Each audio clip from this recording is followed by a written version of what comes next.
बरातिन के खाए के बेला हो गईल और तूने कोई सूत गईली का? ए अंजलि। हाँ भौजी बोला। अरे कुछ सुनावा ना। अरे सुनावा तनी हो, तनी से नींद लगत रहे है। ना ना नींद खोल और इनके मुंह भर दे। सही कहा तारू। हाँ चल। अरे ए कोमली पिंकी, ए निशा, तनी आ अंजलिया के साथ देना।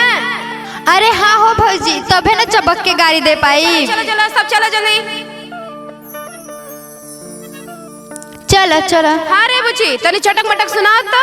अच्छा भौजी सुनावा तानी। दुल्हा के पापा आइले बन के कबूतर करे घुटुर घुटुर। सुना सुना सुना। अरे कुल खा के उड़ जाइए तब सुनाइबू। अरे हाँ हो भौजी सुनावा तानी। दुल्हा के पापा आइले बन के कबूतर करे घुटुर घुटुर।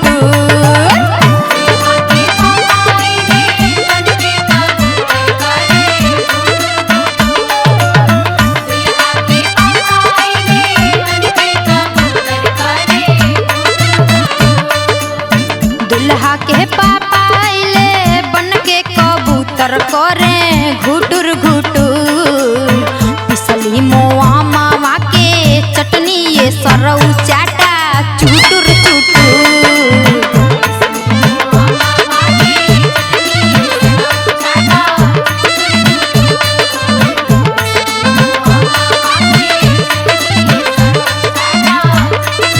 अरे भौजी का हो? देखो तारू। हाँ हो देखत हई।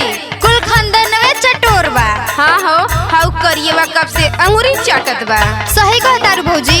दुल्हा के मामा आइले बन के कबूतर करे घुटुर घुटुर।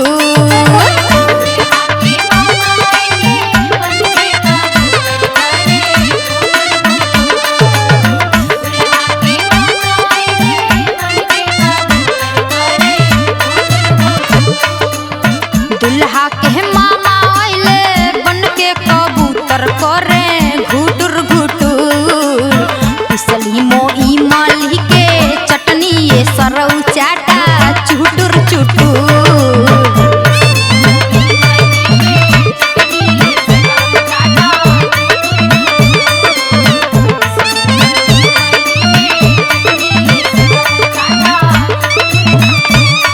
अरे भौजी का हो? अरे कुल कब खा के उठिए हो? हाँ हो कुल कब्बे से खा ताड़न। कोहड़ा निये नदोला फूल गइल बा। अरे हाँ हो भौजी, लागत कि कुल रसने खत्म कर दी हनी कुल। अरे हाउ सोनुआ तो सबसे ढेर खात बा। जल्दी गा के गाड़ी भगाओ कुल इनके। ठीक है तारू भौजी, आवा आवा तो। चल। दुल्हा के फूफा आइले बन के कबूतर करे घुटुर घुटुर।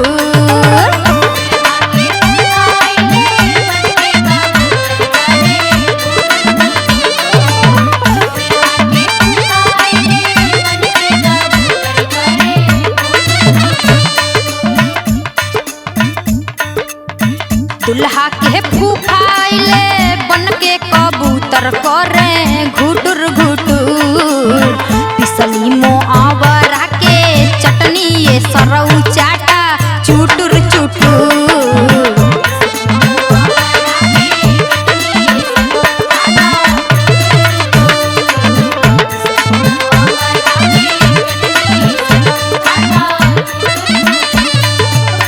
अरे भौजी का हो?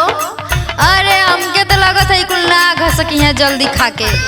तो सुना दा कुछ बल भर। सुनावत तो हई, ई कुल बेहया न हो गइल बाड़े हो। सच्ची में एकदम से। देखा दिखावा। दुल्हा के मौसा आइले बन के कबूतर करे घुटुर घुटुर।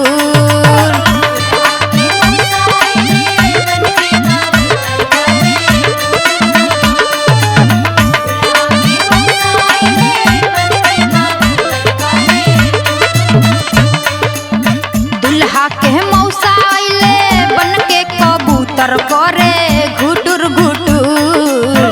पिसली मोधनिया के चटनी ये सरऊ चाटा चुटुर चुटुर।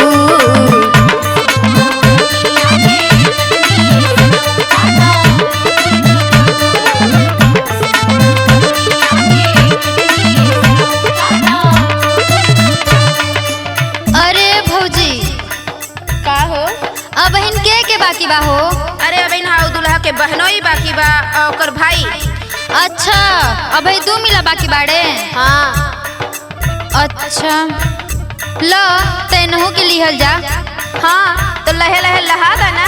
सुन दुल्हा के जीजा आइले बन के कबूतर करे घुटुर घुटुर।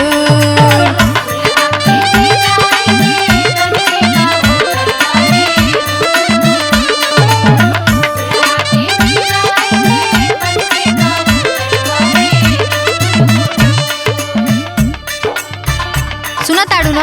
हाँ दुल्हा के जीजा आइले बन के कबूतर करे घुटुर घुटुर।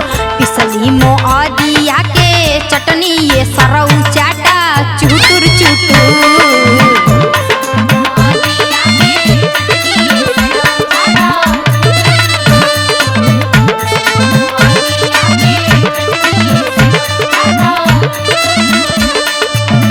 अरे अंजलि। हाँ हो। अरे ये लोग के कड़ों में नरम चाहिए तनी कुछ चटा दा औरी। सही कहा तारू। अब लेकिन का बचल बा भौजी? अरे हाउ नरियलवा। अरे हाँ हो सही कहा था। उ तो दलनिये में रखल बा। हाँ तो ले ला ले ला। आदि के खियौली आम को खियौली भौजी धनियों को खिया देली। अब नरियले न बचल बा हो। हाँ वही कड़ा में नरम करके दे दा। देखा एक जने के बढ़िया से कर देवल जा। हाँ हो दुल्हा के भैया है ना। दुल्हा के भैया आइले बन के कबूतर करे घुटुर घुटुर।